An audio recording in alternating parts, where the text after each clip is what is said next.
This is the franchise Shane Douglas, ECW's original World Heavyweight Champion. Right now, you're watching the #1 wrestling podcast on all of Long Island, Monte and the Pharaoh. Monte and the Pharaoh. Monte and the Pharaoh. The Monte and Pharaoh Show. And you're watching the Monte and Pharaoh Show. Monte and the Pharaoh. With Monte and the Pharaoh. Monte and the Pharaoh. Monte and the Pharaoh. Monte and the Pharaoh. Monte and the Pharaoh. Monte and the Pharaoh. Monte and the Pharaoh. Monte and Pharaoh. Monte and the Pharaoh. And Monte and the Pharaoh. Oh, is it Monte and the Pharaoh? Monte and Pharaoh. The Monte and the Pharaoh Show. Monte and the Pharaoh. To the Monte and the Pharaoh Show. And it's Monte and the Pharaoh, baby. Watching Monte and the Pharaoh. With Monte and the Pharaoh. Monte and the Pharaoh. Oh, what a rush. We've got the future Hall of Famer, that rocker, Marty Jannetty, MJ in the house, and I'm sitting here with two more future Hall of Famers, Monte and the Pharaoh. We're doing that stuff and we gonna rock it.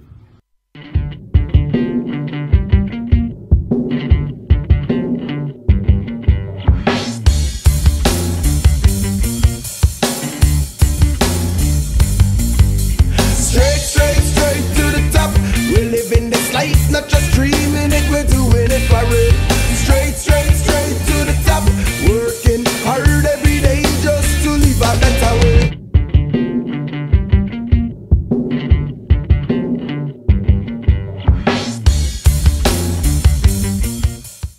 All right, welcome back to Long Island's #1 pro wrestling broadcast. Monte and the Pharaoh, seen only here at Village Connection Radio Live out of Rockstar Studios. A special Saturday edition, and at the board is our super producer, Mr. Stephen Miller. Stephen, how are you? I am good, Monte. And to the right is the star of the show, Mr. Jimmy Pharaoh. Good evening, back once again. I want to thank our theme song band Aqua Cherry, who sings straight to the top. You could buy Aqua Cherry's music on Reverb Nation, Google Play, or wherever music is sold. Catch Monte and the Pharaoh on iHeartRadio, Anchor, YouTube, Spotify, Google Play, Breaker. Channel 115 every Tuesday from 8:30 p.m. to 9 p.m. and every Saturday from 6 a.m. to 1:15. And we have a special guest. None other than WWE, NWA, WCW superstar, Mr. Hughes. Mr. Hughes! Yeah, what up? Hey, brother. Thanks for joining us. Glad to be here, boys. Great to be in New York. Yeah, it's great to have you. How was the big event? It was awesome, man. Got to see some great legends like myself. I had a great time. I look forward to doing these fan fests every year. Month to month sometimes, do a lot of them, man. I just look forward to them, you know. Eric Sims, great booker. I mean, you know, I've been doing business with him for a long time. Best freaking promoter, best freaking, you know, agent a wrestler could have. Sure. I mean, you know, he's a man of his word and he takes care of business. That's what I hear. I think he never drops the ball. Never. So being, you Straight know, up. you got these fans that come. How does it feel with all these fans that are just enamored by you? Does it swell your head a little bit, or what's it like? Well, you know, it don't swell my head because I've been doing it over 30 years, and I'm pretty much just, you know, I just look forward to the fans coming, and then, you know, when they come to your table or whatever, and they recognize who you are, you know, it's like, you know, they tell you stories sometime of when they saw you do something on TV or to one of their favorite wrestlers and being a bad guy. It makes me feel like I've been doing my job, because people say, I didn't like you, Mr. Hughes, for a long time. I did not like you because you beat up so-and-so and you know, did this to so-and-so. You know, but they come to the table and they talk to you. You understand? And that's the exciting part that I look forward to. And then nowadays, you know, you got young people that haven't seen you because they wasn't born yet. Right. Back when I was in, you know, WCW, it was like, you know, 1990. And then WWF was 93, 96, 99. And some of these kids wasn't even born yet. So when they walk past you, they say, Dad, who is that? Well, the father might know. Right. But the kid doesn't. So thank goodness for the phones, these cell phones where you can just YouTube or do the network because I worked for a lot of companies, so I'm on a lot of those different companies. Like, here, son, this is Mr. Hughes. That's him right there. He's the one that beat up The Rock. He's the one that beat up The Undertaker. He's the one that beat up so-and-so and so-and-so. You know what I'm saying? And so now I see when they do that, I mean, they could be like a few steps over here showing the kid on the phone. The kid, you can just see him just light up like, oh, that's who that is. And then they come to the table. And they just pick out something, sign it for them, take a picture, and so forth and so on. Speaking of kids, how about when you were a kid? Did it start with you with wrestling's love as a kid, or did it come later? Oh, no doubt about it, man. I tell you, I do podcasts, and I have my own podcast sometimes that I do. Okay. And I tell people what really inspired me to want to be a wrestler, wanted to get into business from a little bitty fella, man. I mean, I used to, I'm from Kansas City, by the way. Okay. Home of Harley Race and you know, Bob Geigel. Chiefs fan? How about the Wow, Chiefs? you must be like so happy. Congratulations. Oh, yeah, Man, congratulations, man. I was We're so Jet happy. fans. We know. We wait. We wait. We get it. That's next year day for of my us, life right? since when I went to the WWE. I'm telling you, it was a very happy day. And so, you know, I started in Kansas City, and as a little fella watching it on television, it was black and white at first. And they used to come on every Thursday night, Kansas City, 8 o'clock. And I'm watching, you know, Rufus R. Jones and Harley Race go at it. I mean, the Stomper, Pet O'Connor. I mean, all these old school wrestlers, man. And I was like, I saw a match between Harley Race and Rufus R. Jones one night. And that's the match that bug came through the television and bit me, man. And I was like, that's what I want to do. When I grow up, I want to do this. But I ended up, you know, getting in sports. My bigger brother showed me how to start doing push-ups and sit-ups and pull-ups. That's how it all started for me. And so that part of when I was a little kid watching Harley Race and Rufus go at it, that's what made me want to be a professional wrestler. That's what happened. You think Rufus has flown under the radar a little bit historically at this point? Oh, no doubt, man. Okay. Rufus was he your hero with Harley? I mean, who are you looking up to? Rufus and Harley were the two main guys. You guys. That made me want to be a wrestler. Just watching them two wrestle each other, because they used to have some serious angles. You see, I mean, they'd go at it, and it wasn't exposed yet. Way back then, man, we all believed what we were seeing, so we were homed in to what this every Thursday, man. Wrestling getting ready to come on. My partner and I debate about Harley Race often. What was the magic of Harley Race? Well, let me ask that. So I was talking to Tony at the big event, and he was talking about the greatest wrestler that he's ever seen or worked with, and he named Harley Race. Yeah. I grew up a WWE guy, right? So it was a different type of wrestling compared to the NWA. Right. And I never got the Harley Race thing. I understand he was great, but Tony said you don't understand as a fan how he was as a wrestler and how perfect that he could work with any other wrestler. So being a wrestler, can you explain to us why I'm so wrong about Harley Race? How about as a kid? What made you love him so much? Harley, he told a good story, and he was a good psychologist in that ring. I mean, that's the key right there. That's what's lacking in this world these days of professional wrestling. Like I heard, you know, earlier that y'all was talking about they were doing the Killer Bees were talking about the video game type of style of professional wrestling. But I say this all the time when I do my podcast. I say this: if they don't go back to what got us to this point, there will not be any fans to go watch wrestling. Fans don't want to look.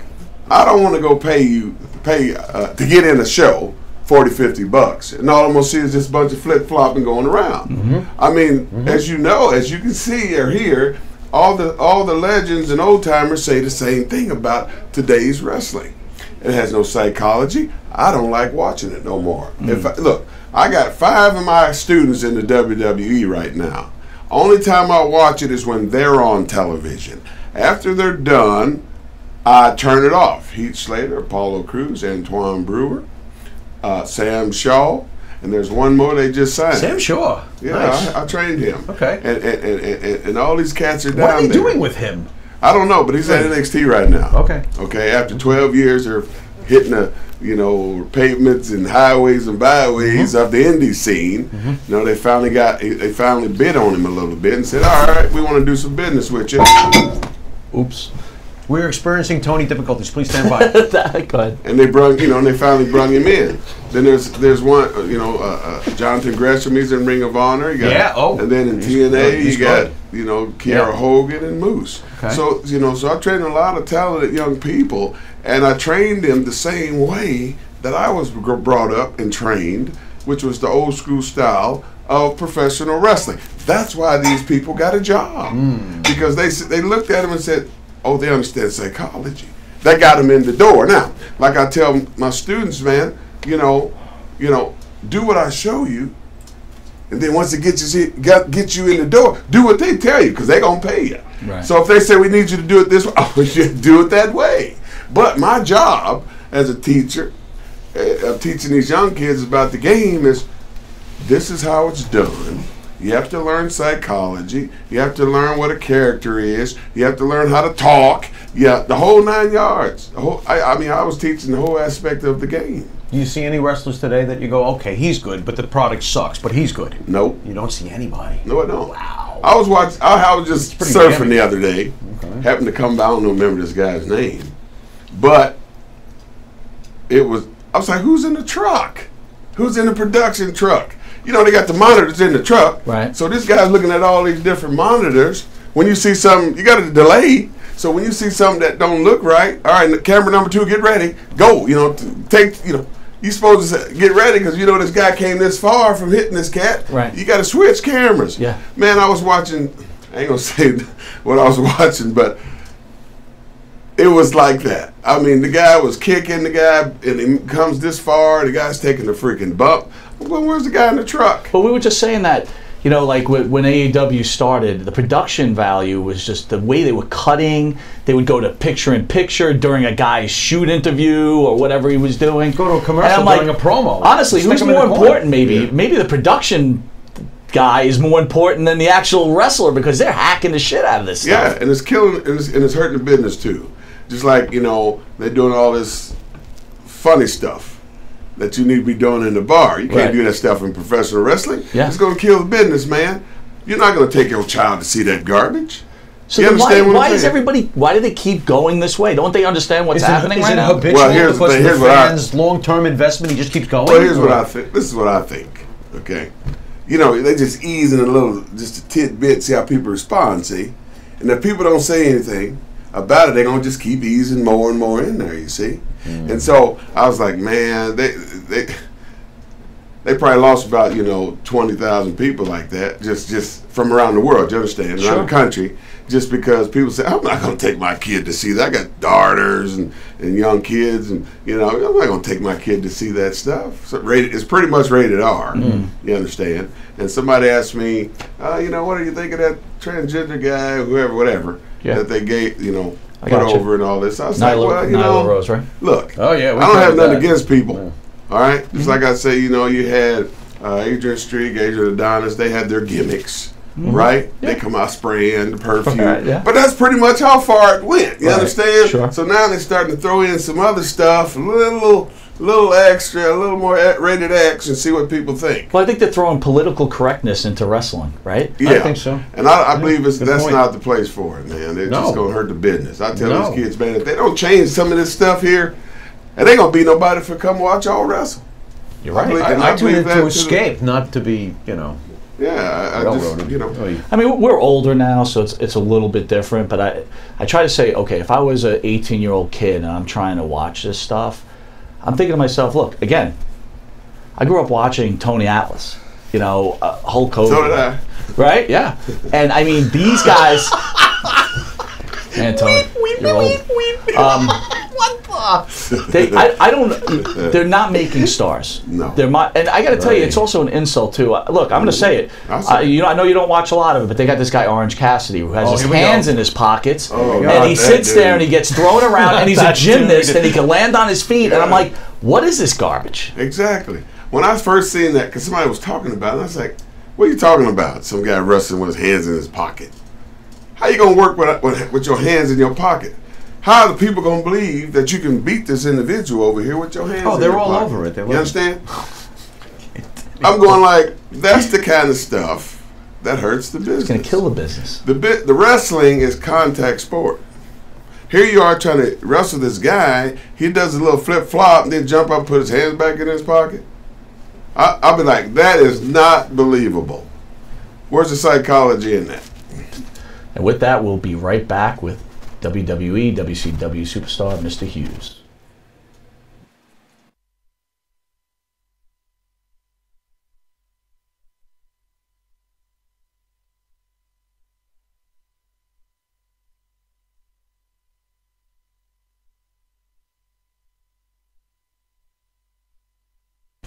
All right, welcome back to Long Island's #1 pro wrestling broadcast. Monte and the Pharaoh, seen here live from Village Connection Radio out of Rockstar Studios with our special guest, Mr. Hughes.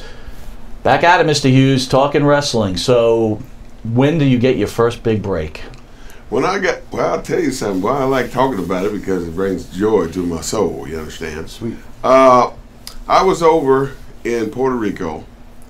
I was going over there for Carlos Colon, wrestling him, and Abdullah, and pretty much all the Puerto Rican guys Careful on top. Careful around that Cologne guy, but go on. Yeah. And so one day, Sorry. well, I've been knowing Sergeant Slaughter for a long time, since when I was down in AWA. I got hired by Greg Gagne's dad, Vern. Liked what I did. I was athletic, and Geigo, who trained me, said, hey, I got a gig for you up in Minnesota with AWA. They do ESPN, I was like, great, he gave me the itinerary, went up there and met Vern, and he was telling me, you're a great looking athlete, because I was doing drop kicks at, 280 pound drop kicks, and just doing some stuff that you normally don't see a big guy do. And so anyway, I went up to Minnesota, talked to Vern, and he wanted to package me, you might say, like Junkyard Dog. Go out there doing the shucking and jiving deal and the whole night dancing, right, yeah. doing the shucking and jiving thing that back, most black guys was doing back in those days. And so that's what I did. And so I got, started doing my tapings, and they, had, 3 tapings they did that day, and they put me over. They was putting me over.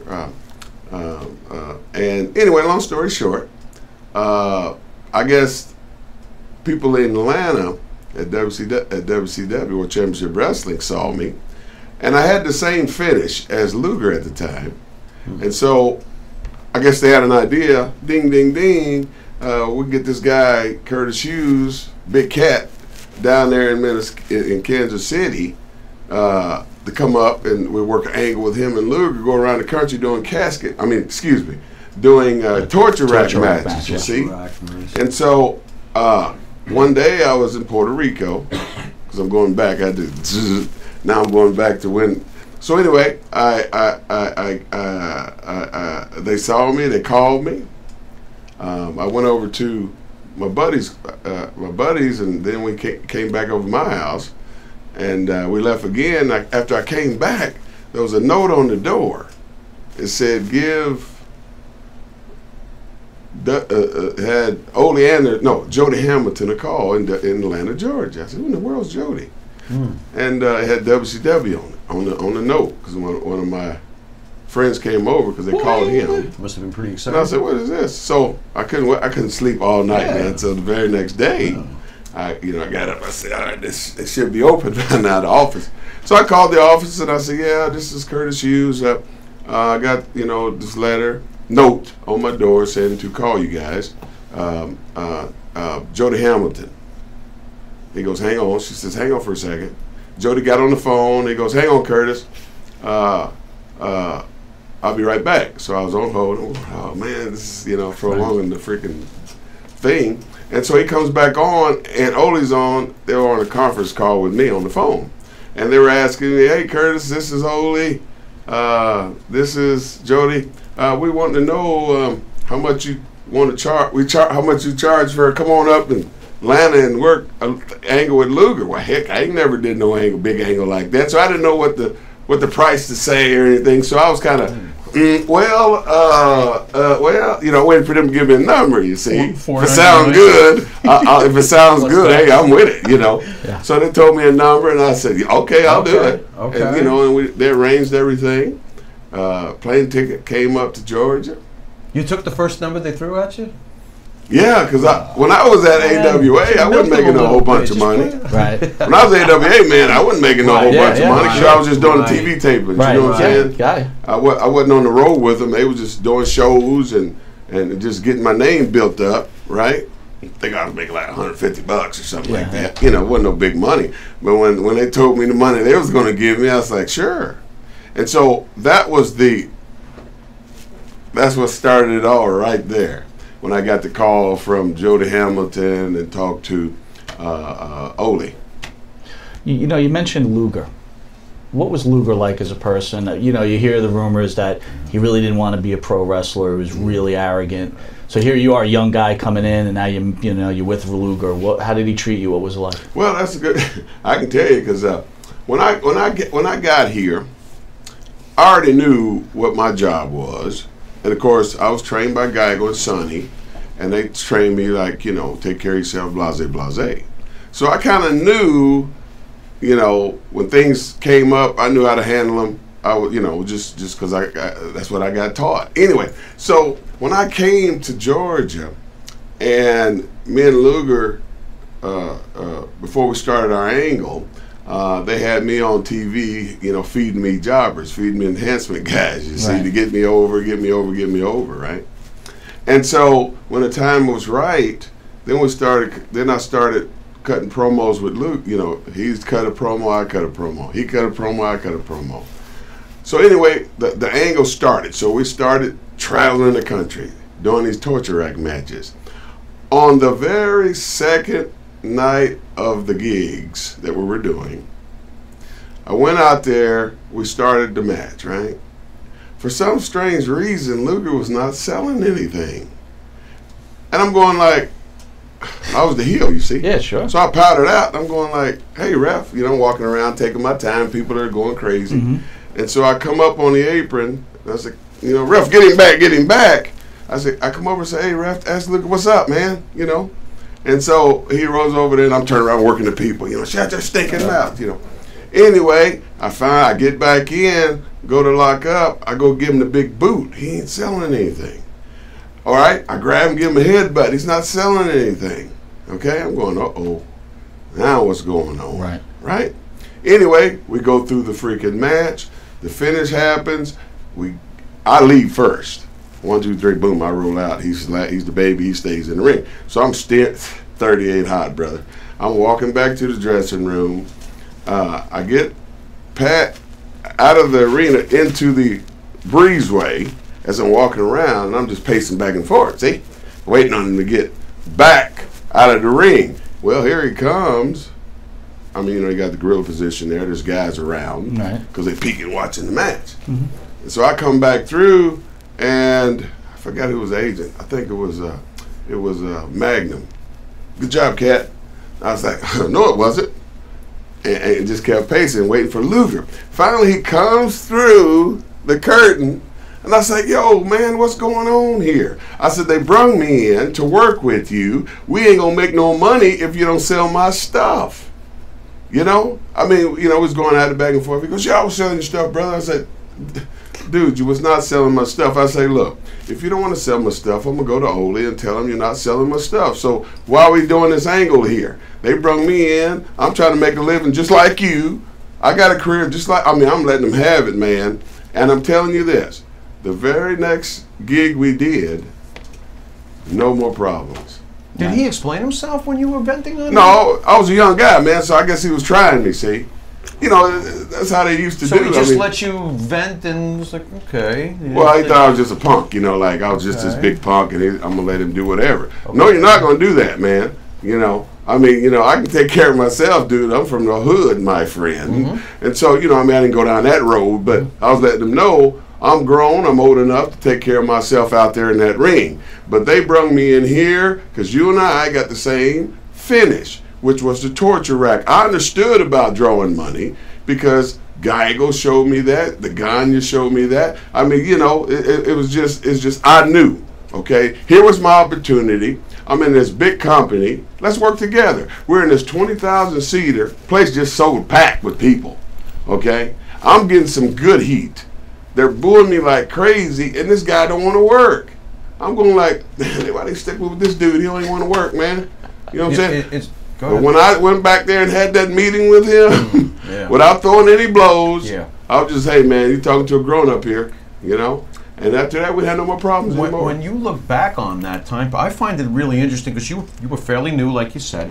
You also said that you were even throwing drop kicks at a guy your size. Yeah, right to the head, too. So you clearly were doing some good stuff in the ring, and you're new, and they put you in with Lex, whose reputation in the ring is not exactly Bret Hart. Right. I mean, were you raising an eyebrow right away to yourself before you've worked with him? Like, well, you know, man, I mean, I give everybody a chance. Okay. You understand? I mean, I just came in, so I really didn't know his reputation. I didn't know. Found that kind of fast. What kind of heat he had with other guys. Yeah. You understand? So I had to learn as I went. Right. You understand? Right. And so you know, as things went on, after I had that little, you know, meeting with him in the back, things got better and better. And then we started having great freaking matches. He sold everything. He registered everything. I mean, you know, if I said, hey, you know, if I threw a punch at him, he'd sell it long enough so I can work the people and go back to him, showing the people. Basically what I was doing was I was trying to show Ole and all the other guys in the back that I could work. Right. See, I'm not just some big athletic guy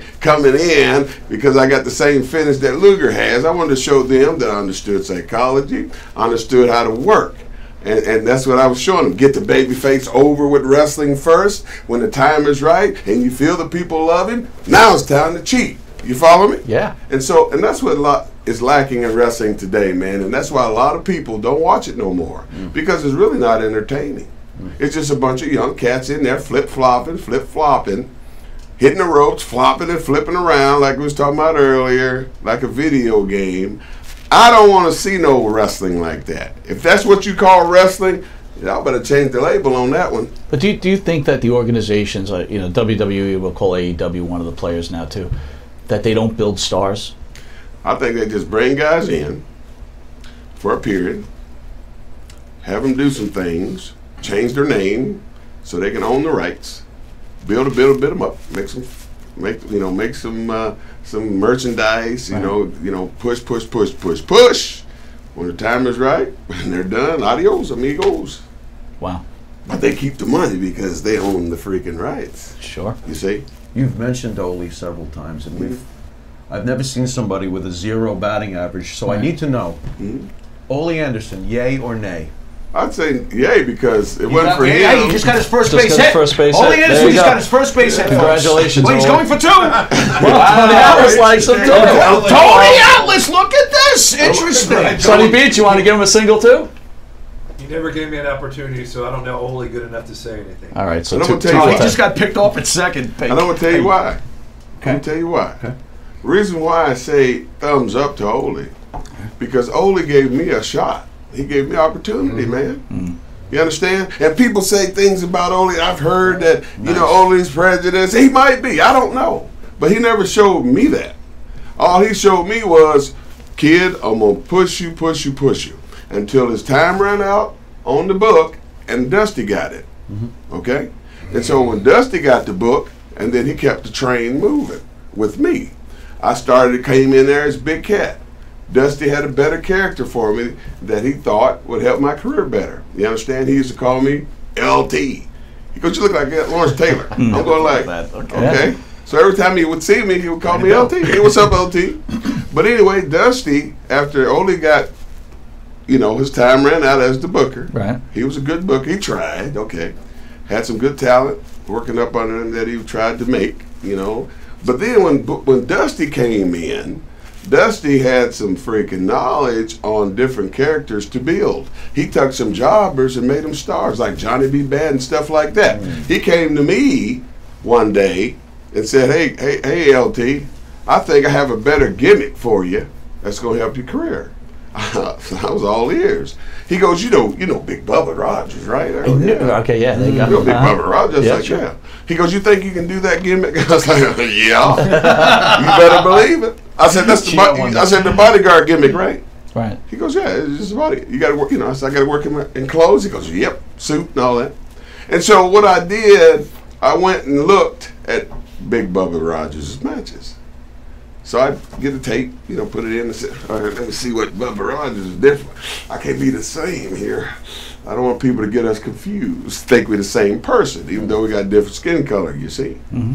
And so I watch him walk through the ring. He gets in the ring, he takes off his hat, takes off his shades, take off his jacket. Sometime during the match, he'll take his tie off. I was like, his pants. Oh, I'm sorry. Well, he never took those off. But he'd take his shirt off, open it up, get some air.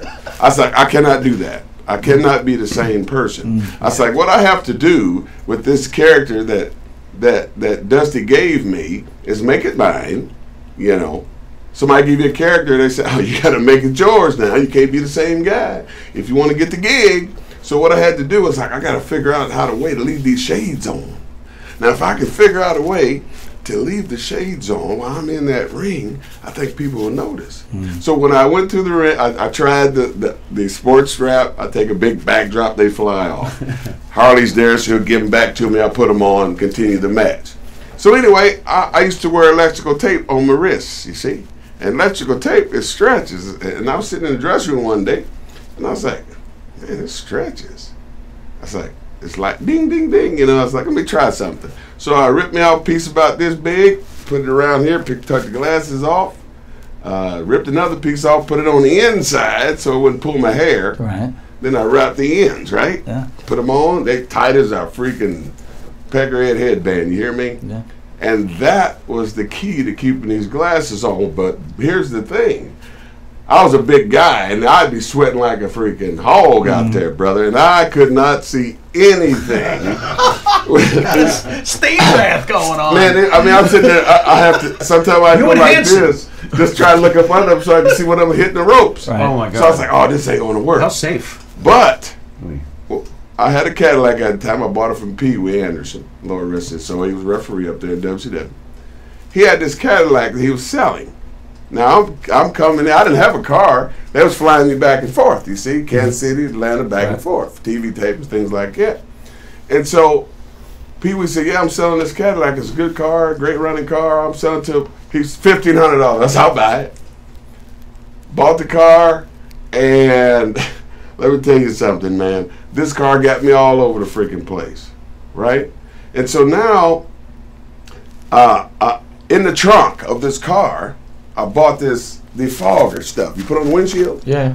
Because you come out, when it's cold or damp outside, they don't fog up. You don't have to turn the defrost on to clear up the thing. You just start up and take off. I was like, man, I got some defogger in the trunk.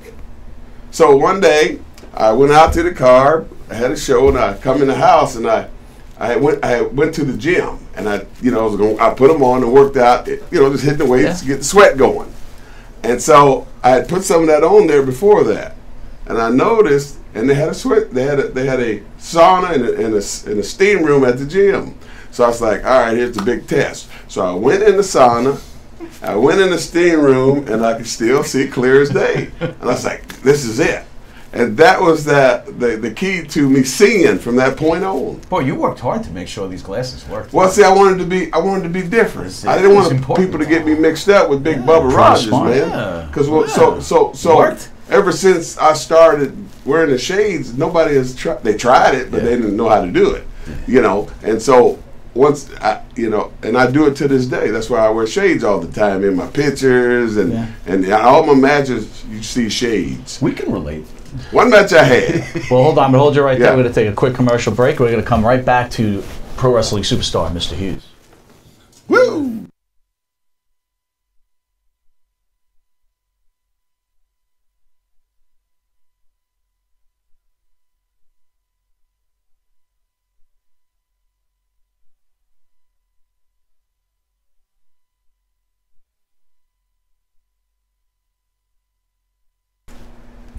Welcome back to Long Island's number one pro wrestling broadcast, Monte and the Pharaoh, with our special guest, Mr. Hughes. Go ahead, Mr. Hughes. All right. So anyway, we was talking about the shades, and nice. Voila, put the defogger on them. Now I can see. Now I put the electrical tape on. Now they stay on. Now I had to figure out a way to keep my britches from ripping all the time. Jesus Christ Almighty! So I went to this tailor store. And So I was like, investigating. I mean, because a few times on the house show they would rip, and I still have to this day. Rufus R. Jones gave me a few of his old wrestling tights. Yeah. And I still have this one last pair. I mean, they're falling apart, brother. I mean, there's smells like. I mean, they're falling like apart, man. But I'll never throw them away. Yeah, why? Because he was really one of my idol wrestlers. That's why I got into business. Yeah. Him and Harley Race, right? And so I just said no, I can't. I'm gonna put them in a frame. I'm not gonna throw them away. Sure. I had a whole bunch of others. But, I went home to visit my mom one day and my nephews and nieces. I had some boxes in the closet, from my old gimmick. And kids was in there playing, and they finally got in the closet. Ooh, let's explore in here. So they explored in the closet, started opening up boxes. Oh, what are these? Red boots. What are these? Red tights. Ooh, what are these? And started going through all my freaking gear. Had it all scattered everywhere. You understand? And walking it outside with my boots on. I mean, had my tights on. I mean, they lost everything. But because I wrestled in those tights, they never got lost. So with that said, I mean, I just tell you this: wrestling to me needs to get back to the old way of doing things. Or there's not going to be any people to go watch the wrestling. Do you think maybe it's too late? Real wrestling fans, let's put it that way. Do you think it might be too late? It's never too late. It's never too late to change. You understand? But here's the deal. I believe that WWE and these companies are trying to cater to this different style of it and see where it goes. But I can tell you where it's going to go. Nowhere. Well, let me ask you, what's your opinion on TNA giving a woman the world's heavyweight title? Well, I mean, there's a lot of women that get belts, but the man's belt. That's what I was getting ready to say. But here's the deal. Come on now, you got a female and you got a male. Okay. Come on now, you want the fans, you want people to buy what they're seeing. Realistically, is that believable? No. I mean, common sense would say, well, wait a minute now, that's not quite believable. Well, for some people, they might say, well, what about China and Jericho back in the day? That type of situation. I still think Jericho could take her anyway. Sorry. Well, no, Tony. Well, China was a good athlete. She was a good-looking athlete. And she was big, and it was believable she could win one time. From the way she looked. Yes. Okay, she walk in the bar, man. Everybody be like, "Ain't fighting her." I'm going the other way. You understand? Right. I mean, she could be a guy. She could be a woman, but I ain't gonna give it a shot. Yeah, sure. You see? Now, but the other one. Oh my God! I have never seen her. I don't know how big she is, but well, that's the other thing. I'm going to go the reverse on you. So Nyla Rose, transgender, against a 90-pound woman wrestler, and the 90-pound woman wrestler beats the 300-pound male transgender. But she just did beat her though, finally. Yeah, right? but again, that's even unbelievable. Yeah, this is what that. You see what I'm doing here? Sure. I'm digging this grave here for professional wrestling. You understand? Yeah. I'm just telling you the truth, man. I agree. Yeah. That's why I've been training people for over going on 18 years, man. Okay. And I train the old school way. That's the way I do it. That's the way because I'm telling you this, when people come to the shows at the school, I mean, they'd be like, man, these guys work like like old school wrestlers. They keep coming back for more. The place gets more packed because we're doing old school stuff. Not a bunch of that flip-flop, because I used to tell my guys, I don't want to see all these spots in here. I said, if you're going to do spots, you're not going to wrestle, period. If you don't want to do it the way I'm showing you, I'm trying to show you how to get a job so you can eat. Yeah. I'm not showing you how to be a freaking weekend warrior. So you understand? So you're training on a certain style, not all styles. Well, I mean, I teach. Okay, for example. You know what I'm saying? Like the flippy flop guys. For example. Okay. Say, for example, You get a guy come in, he weigh about 500 pounds. Okay. Okay? Now, I know when a guy comes in, okay, I know what I can do with him. I know I can teach him and teach him and teach him. I'm not going to teach everybody the same way. Sure. First, I'm going to see what kind of athleticism you got. If you're athletic, right? If you can hit the ropes without tripping over your feet, things like that. Right. You know, I try and see where you at first before I get in there and just blow you up and make you throw up. You understand? Yeah. I'm trying to take each individual that comes in, all right? Like, so for example, you come in. Yeah. Okay? And you say, I want to be a wrestler, Mr. Hughes, and we sit down talking. I'm saying, so how far you want to go in this? Right? And you say, well, you know, I want to go to WWF. Right? And I'm saying, well, here's the deal on that now. To get to that level, you have to be pretty good. It's going to take you some time. You're going to have to learn what I'm going to show you, get it down, learn to cut a promo, figure out what kind of character you want to portray, and play on that for a little while. Once you graduate to the outside shows, indie shows, then you got to keep doing that till you figure out how to do this stuff fully. Then you probably can get an opportunity to go to the big house. You understand? You get guys come in, they want to go from the little house to the big house. Could you show me about a month's worth of stuff and I can go on out here in the indie scene and wrestle for somebody? That's what's killing this business. Some guys do not get full training. It takes time to learn how to do this stuff, brother. Not to mention, it's dangerous, right? Very. You know, your life is in danger every time you're in that ring, right? If you're working with someone that doesn't know what they're doing, they could kill you, they could cripple you. Exactly. Quarter inch could break your neck, you're done. Exactly. And so, you know, I show people every aspect of wrestling in that ring. It took me a couple of years to figure out how to teach, but I took my knowledge here. I took my experience from the game. I watched put a tape in, and all right, okay, there's Harley here. All right, let me show that figure four. All right, let me show you how to drop that knee. You understand? All right, let me show you how to. I'm writing this stuff down. What I want to teach. You see, and I went down the line. Bruno, Sammartino. I mean, all the good workers, man.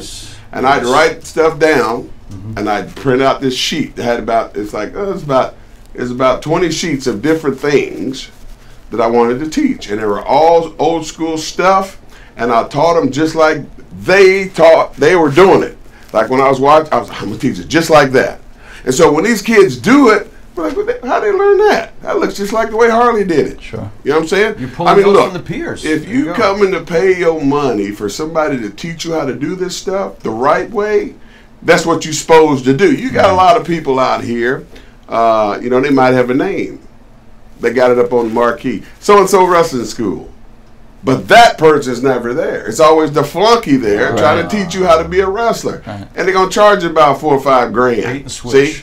So when you walk out the door, you're going to be freaking walking kind of funny. Because you did get screwed big time. Because I used to get people coming from other schools, right? Yeah. That been at other places, that paid $6, $7 grand, and didn't know nothing. Wow. Where you come from? Oh, I came from so-and-so school.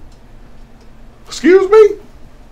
You came from where? Right. Yeah. And you don't know how to lock up. You don't know how to hit the ropes right. You don't know how to take a bump right. Man, are you kidding? And you paid how much? Yeah, I know, Mr. Hughes. I know. Dude, kids do not do research on nothing anymore. Here we got this phone. Here we got the internet. Yeah. Where you can go in and check. All right, let me check out so-and-so school. Let me see how many people from that school has made it. That's how you. That's what I mean by doing some research. Let me jump from the top of a mall, and hopefully I get enough hits that maybe some organization will take me off. Well, that's an idiot right there. You understand? So let me ask you this: do you think the Performance Center is hurting your business as being a trainer? Performance Center. The WWE that Sean's been doing for the NXT Performance Center where they train. They go find these guys, they train them. Is he also killing like a guy like yourself who's trying to run a wrestling school? Or does it give exposure to the fact that there is training facilities out there to go to? Well, you know, look, when you know, right now there's 5 of my people down there. They're all over the place. All the TV shows that's on TV, I have students at these places. You understand? And so, you know, when you say, hey man, who trained you? And they say, oh, Mr. Hughes trained me. Wait a minute. He trained you and you and you. How come he ain't down here? Yeah. Right, yeah, exactly. Sure. You understand? Yeah. And so, you know, and you'd be like, well, I don't know, I ain't down here. But see, the show still goes on. what I'm doing, it still goes on. I'm not like what you might say discouraged about it, because I'm a Christian man, and I pray every day, and I look for the Lord to do my work. You understand? So if something don't work out the way I wanted to, brother, there's something good on come on after that. And so, you know, when people say, man, you know, you should do that, I be like, you got to remember now, the Lord is on my side. I'm not worried about a thing. But here's the thing: when I pray for all my students, even the ones that don't like me, even the ones that, you know, laugh, everybody. Sure. You understand? Because I don't hate a soul. But I'm here to say that the students that did come to me, I did my best to teach them. Some of them came in half crippled, couldn't run the ropes. I mean, you know, maybe you want to try to be a manager, man. Right. Maybe you can try to be a referee or something. So you get legitimate guidance. Yeah, I mean, everybody can't be a wrestler. All right, with that, we're going to take a quick commercial break, and then we're back with WWE superstar, WCW superstar, Mr. Hughes.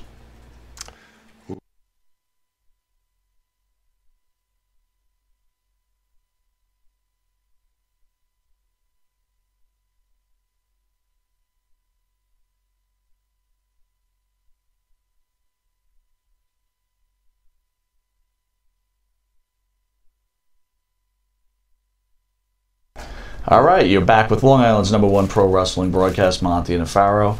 We're with Mr. Hughes. So Mr. Hughes is talking about his thing. We got about 5 minutes left, Mr. Hughes. So quick question for you. Is there more pride in your professional career as a wrestler, or do you feel more pride that you've trained wrestlers and they've made it into the big time? Man, I tell you, man, I'm just so proud that I have trained, I train, you know, just thousands and thousands of guys all over the world. They come from all over the place. But here's the thing that really gives me joy. Okay, you remember that movie Rocky? Yes, sir. When that young kid, that homeless kid, came in the picture, and Rocky, you know, took him under his wing and showed him the ropes and gave him that little fist, you know, to hang around his neck. Tommy Morrison. Tommy, you got it. Kansas City guy, by the way. You got it. Anyway, and you know, he got trained, and boom, he got his shot. He went to the dark side, got his shot. Rocky was trying to tell him, you know, don't do that, blah. But anyway, he's on TV, he's doing his thing. Rocky's down in the basement. He's freaking, you know, mimicking what he's doing, and, you know, do it like this and do it like that. I'm telling you this. That's when I seen one of my guys on television.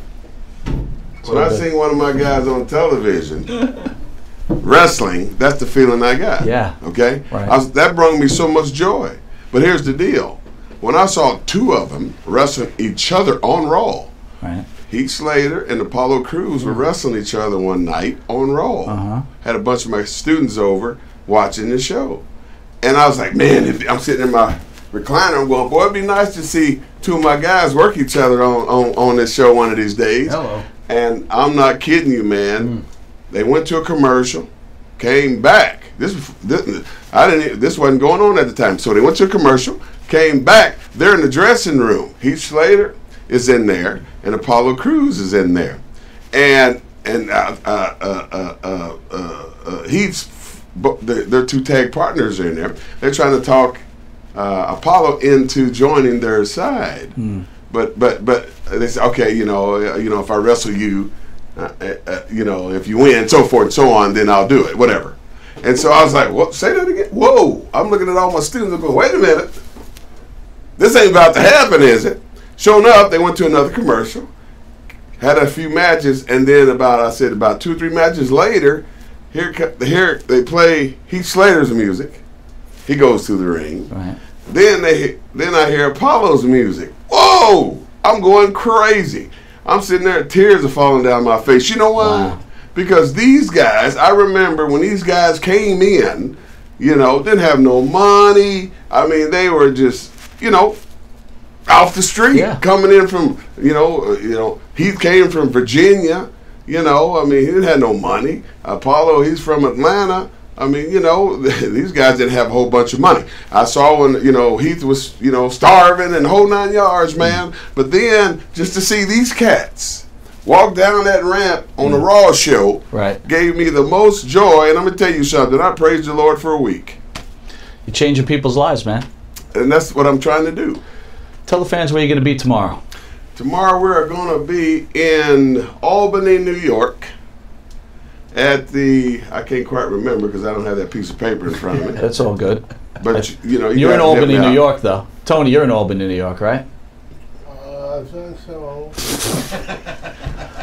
All right. Well, you know, you do. We can have a distinct honor, real quick, Mr. Hughes. First of all, I want to thank all the stars that came on this weekend to help us out with our show. We got a sad announcement to make. This will be our last show here at Village Connection Radio. Want to thank Jim Savali for hosting this show and allowing us to do the things that we love. And you know, I want to thank Jim for his personal friendship and you know, how we closely work together. And I tip my hat to you, Mr. Miller. Yes, I tip sir. my hat to you, sir, for all the hard work you've put towards the show. Been my pleasure to be around you guys. It's been our pleasure, and I can only say I'm glad that I've met you and that I consider you a friend. Same here, both of you. And I want to thank the fans for tuning in, and just, you know, stay on our webpage, www.monteandthepharaoh.com, and you know, see where we are in the future. So again, I want to thank Village Connection. I want to thank Jim Savali. I want to thank Stephen Miller. It's been humbling to be part of this, and I want to thank all the wrestlers who have shaped and changed people's lives. With that said, Mr. Hughes, Tony Atlas, Sonny Beach, Killer Bees, and Pat Tanaka. Thank you for a wonderful weekend. Thank you to the big event, and let you sign us off, Pharaoh. And thank you to everybody who's helped us make this show bigger and better. Until next time, later.